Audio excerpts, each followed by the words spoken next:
Hello साथीहरु नमस्ते welcome छ है साथीहरु मेरो भिडियोमा। मलाई भिडियो बनाउन त आउँदैन, हल्का सिक्दैछु अनि मलाई बोल्न पनि आउँदैन। मेरो भदैनीहरुसँग म लुखुर लुखुर गाईघाटको रोडमा हिँड्दैछु अनि गाईघाट चाहिँ किन आएको थिएँ भने थोरै काम थियो नि त मेरो। अनि म घर जानको लागि बस स्ट्यान्डसम्म भदैनी छोड्न आएको अनि भदैनीले बाइ बाइ गरे अनि म थोरै भदैनीको मायाले निराश पनि भए एकछिन।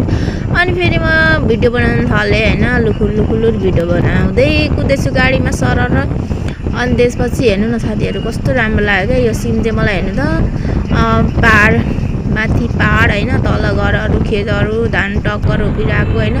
अनि यता चाहिँ भन्नुहुन्छ अनि हात्तीको मूर्ति छ, यो चाहिँ कुन ठाउँमा मलाई थाहा भएन। अनि सररररर कस्तो राम्रो हरियाली साथीहरु, मलाई चाहिँ यस्तो दामी लाग्छ नि यस्तो हैन।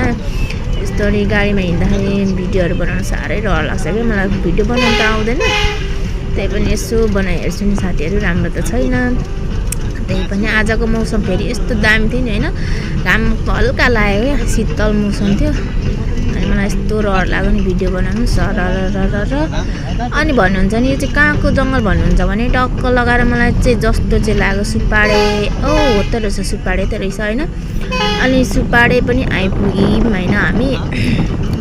भिडियो लामो हुन्छ नि त अनि थोरै थोरै भिडियो चाहिँ बनाएको छु मैले।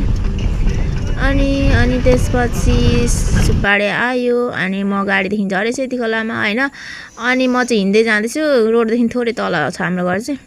ल हेर्नु साथीहरु कस्तो दामी हरियाली है, बर्खामा हरियाली नै ओ माई हुन्छ हैन, कस्तो राम्रो हुन्छ। अनि म यस्तो हिँड्दैछु टुकुर टुकुर हिँड्दैछु, घर पनि आइपुगेँ साथी। हेलो बाई बाई मेरो साथी प्यारो।